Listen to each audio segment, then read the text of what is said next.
Hi guys, kumusta po kayong lahat? So, simula po kahapon after ko ma-upload yung video ko tungkol dun sa CCRS, yung credit counseling and recovery support. So, ang dami pong nagme-message sa akin and guys, pasensya na po kayo. Hindi ko kayo masagot lahat. Nag-iisa lang ako and may work din po kasi ako. So, hindi ko kayo masagot lahat sa dami niyong nagme-message sa akin. Medyo nakakagulat lang. Ang dami palang nag-i-struggle sa mga ganyan na kaso na utang na patong-patong. Yun. Ang dami po palang ganun. Yung tipong mga hindi ko na-expect na may ganun na case. Mayroon palang mga ganun. Hindi kasi kita or hindi halata. So anyway, since hindi ko po masagot lahat ng inyong mga messages sa akin, so ilan sa mga tanong ng mga tao na nag-message sa akin ay may limit ba daw or may limit ba daw yung utang. So base po dun sa pagpapa-counsel namin kahapon, sabi nung at least may 6 million ka na utang. Tapos, hindi pwedeng bagong utang lang, at least naka 6 months na yung utang. So, kung naka 6 months na mahigit, and malaki yung inyong utang, possible po na matulungan nila kayo doon.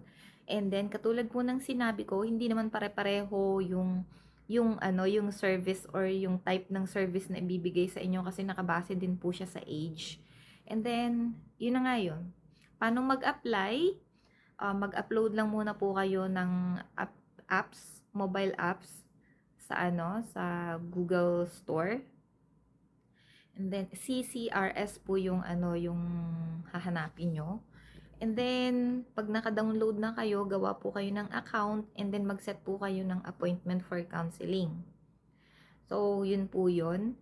And then, guys, hindi ko po kayo masasamahan, pero pwede ko po kayong ma-guide through phone. Yun lang po yung kaya kong ibigay sa inyo.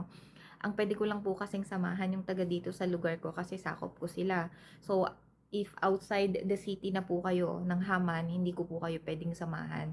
Pero pwede ko po kayong matulungan sa pagta-translate. And then sa mga nagtatanong kung may English ba daw, wala pong English. Yung sa application po, Korean po siya lahat. So, try nyo na lang na ipapago or chat GPT. Hindi naman siya ganun kahirap. Tapos, pag pumunta po kayo doon, nakaset na kayo ng appointment, pag pumunta po kayo doon, magsama po kayo ng marunong mag-Korean kasi yung mga terminology na ginagamit nila doon hindi po yung mga simpleng mga mga terms. Related po kasi siya sa money, mga ganon.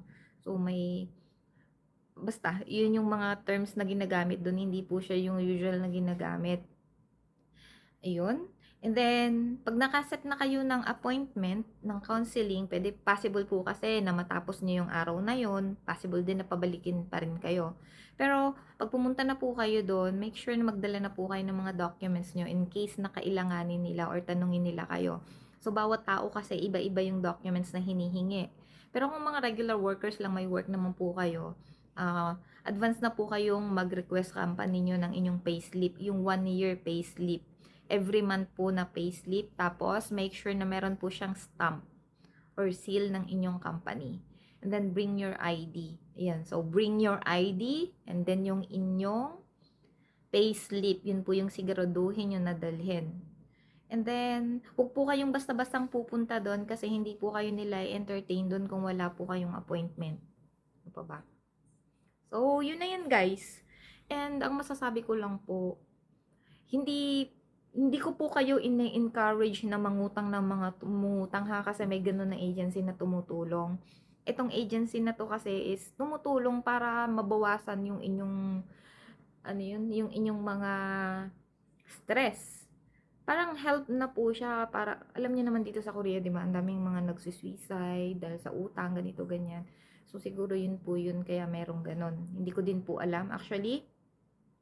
Limited lang po yung alam ko sa CCRS kasi nalaman ko lang din yan dahil din po sa client na nagpatulong sa akin. So, nagbasa-basa ako ng konti. So, hindi ko po masasagot lahat ng inyong mga katanungan, mga tinatanong sa akin kasi hanggang dun lang yung kung ano lang po yung content ng counseling o pagpapa-counsel namin, yun lang din po yung kaya kong ibigay sa inyo. Pero sana makatulong. And kung meron po kayong mga katanungan, hindi ko po agad-agad masasagot yung mga messages nyo sa phone ko or sa messenger kasi nag-work din po ako. Hindi ko naman po siya palaging ma-o-open. Pero kung talagang gusto niyo akong tanungin, puwede po kayong tumawag sa office namin, 070777121314. Yun po yung direct line sa ano ko. And then 'pag iba yung sumagot, sabihin niyo lang yung pangalan ko. And then make sure na kapag tatawag kayo mismo sa office namin, ready kayong ibigay ang inyong information kasi kailangan ko po ng record. So, yun lang po. Sana makatulong guys. Bye.